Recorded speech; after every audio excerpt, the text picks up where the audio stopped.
sehat ya. Tetap sehat lah gitu kan. Pak Nuri, tadi saya sudah mengawasi ya, sudah melihat lah, mensupervisi dari Terima kasih lah gitu. praktek mengajarnya Pak Nuri tadi. Saya melihat anak-anak itu semangat banget. Nah, ya itulah keuntungan kalau kita ngajar olahraga ya. Iya gitu kan, dibandingkan yang eksak kayak matematika, fisika, mereka aja mau masuk kelas itu udah ketakutan dulu gitu kan. Tapi saya gitu belum sarapan, anak-anak udah di depan di lapangan gitu. Dan mereka bahagia ya. Ya gitu kan, happy pelajaran yang ditunggu-tunggu selama seminggu itu ya olahraga gitu kan. Kayaknya dibanding untuk ikut praktek 4 jam di BK, lebih baik ikut Pak Nuri panas-panasan gitu. Mereka rela kadang-kadang sampai melepuh itu kakinya gitu. Karena di pertemuan kita minggu lalu ya, kita sudah berdiskusi terkait persiapan observasi. Nah ini hari ini karena Pak Haruri sudah saya observasi mengajarnya ya, kita akan diskusi wawancara terkait pasca observasi pembelajaran Pak Haruri. Tujuannya adalah bagaimana supaya kita sebagai guru Pak Haruri bisa melihat mana sih kelebihan, kekurangan, dan bagaimana kita akan mempersiapkan perbaikan ke depannya gitu ya Pak Haruri. Iya. Oke, Pak Haruri, tadi saya lihat sepintas Pak Haruri. Sudah bagus sih Pak. Ya. Boleh nggak, bisa nggak Pak Haruri menyampaikan kelemahan, kekuatannya apa, kelebihannya apa, dan kekurangannya kira-kira apa Pak Haruri di 2 jam pelajaran yang materi saya sampaikan bulu tangkis tadi. Iya, bulu tangkis tadi gitu. Oke, baik gitu kan. Yang saya lihat gitu kan, anak-anak yang pertama ya alhamdulillah antusias anak-anak itu untuk ikut, kemudian olahraga, kemudian materi yang kita sampaikan tadi gitu kan, karena itu bulu tangkis kita tahu semuanya lah gitu kan, Indonesia masyarakat itu kita ya. Gitu kan. Dan anak-anak juga saya lihat hanya 2 orang saja yang nggak bawa raket tuh, Fatimah sama si Eja gitu kan. Luar biasa itu. Gitu artinya dengan ya senang hati gitu kan. Kemudian ya saya menyiapkan 3 slopok gitu kan untuk mengantisipasi takutnya ada salah satu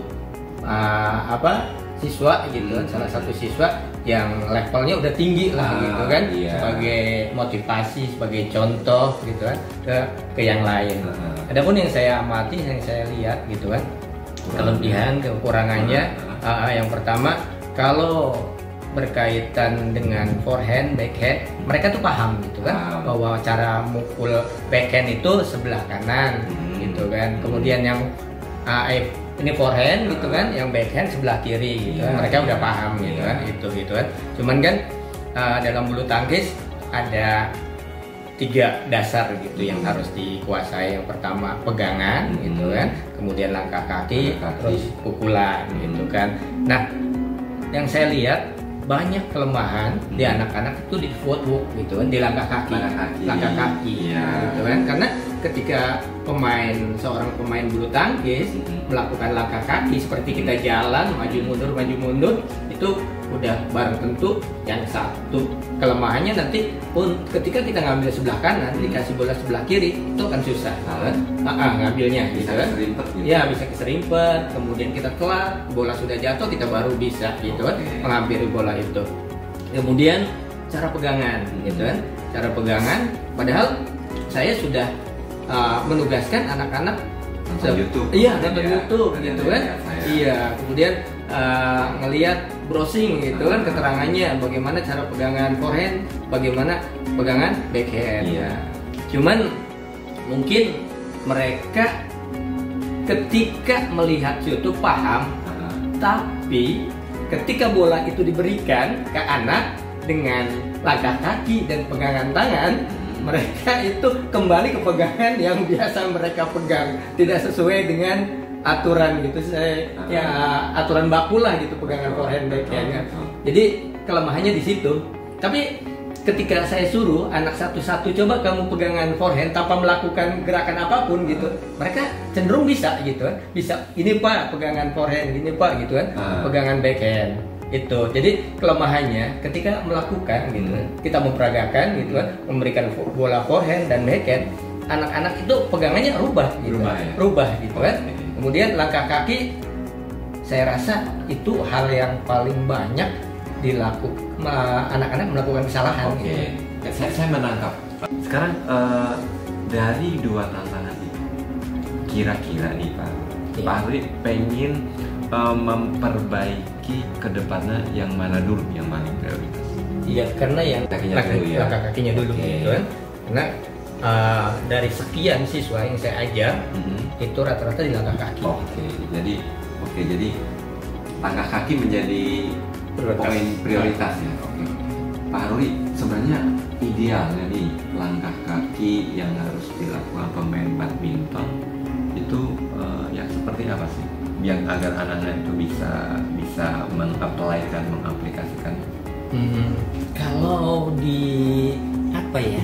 diuraikan dengan kata-kata susah ya. Susah gitu kan. Praktek intinya ketika kita memukul bola, kaki yang terkuat, kalau misalkan kita terkuatnya kanan, maka ayunan kaki yang terakhir itu untuk mengambil bola gitu, itu pakai kanan. Kemudian sebelah misalkan kita pukulan backhand, kita ketika terakhir melangkah itu langkahnya harus kanan juga gitu. Kanan juga. Jadi yang ada kaki yang harus menjadi andalan. Iya, kaki sebagai tumpuan gitu kan. Oke, Pak Haruri, sekarang nih dari rencana tadi ya, untuk memperbaiki perbaiki langkah kaki. Kira-kira apa yang bisa Pak Haruri treatmentkan ke anak-anak agar langkah kaki itu mulai benar, Pak? Iya. Saya coba kok dari kanan ke kiri gitu, dari arah backhand ke forehand atau sebaliknya gitu kan. Memakai media kok aja gitu kan. Jadi mereka pelan-pelan melangkah gitu kan ke arah forehand, kemudian kita sama-sama lah evaluasi gitu kan. Kemudian setelah bola yang ada semuanya kita simpan di forehand dulu gitu. Ngambil forehand, kemudian melangkah kaki ke arah backhand gitu, nyimpen si kok tersebut, kemudian kembali lagi ke forehand backhand. Minimal anak-anak disiapkan 5 atau 10. Tapi kita akan lihat waktu yang ada lah, takut tidak memenuhi itu. Itu yang pertama. Tapi kalau masih susah juga, kita menyimpan bola di tengah aja gitu kan. Kemudian menyimpan hanya di arah forehand aja gitu kan. Nah, kalau emang di arah forehand, tapi saya lihat di arah forehand cenderung bisa sih anak-anak gitu.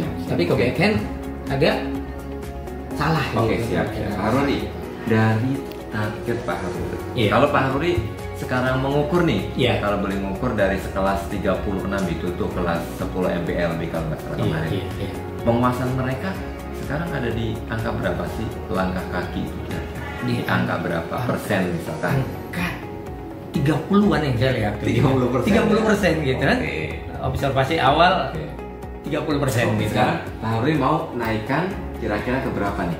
Saya sih pinginnya gitu kan. Ya namanya seorang guru ya pengennya di atas 90, tapi kemungkinan itu kayaknya kecil gitu kan. Itu kecil gitu kan. Dengan pemahaman siswa, kemudian dengan kondisi siswa gitu kan, yang ya majemuk lah gitu kan, majemuk gitu, dengan pikiran mereka yang terpecah-pecah gitu dengan kegiatan Agustusan, dengan eskul gitu kan.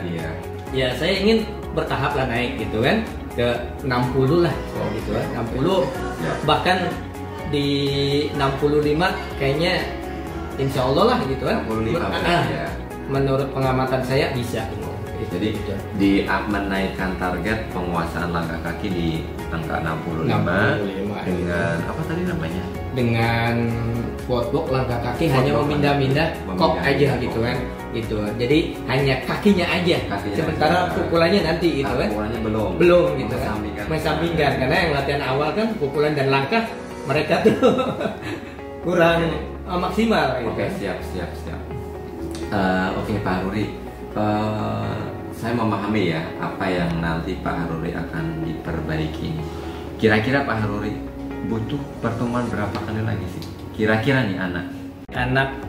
bisa gitu, mampu gitu kan, koordinasi antara langkah, pegangan dan pukulan.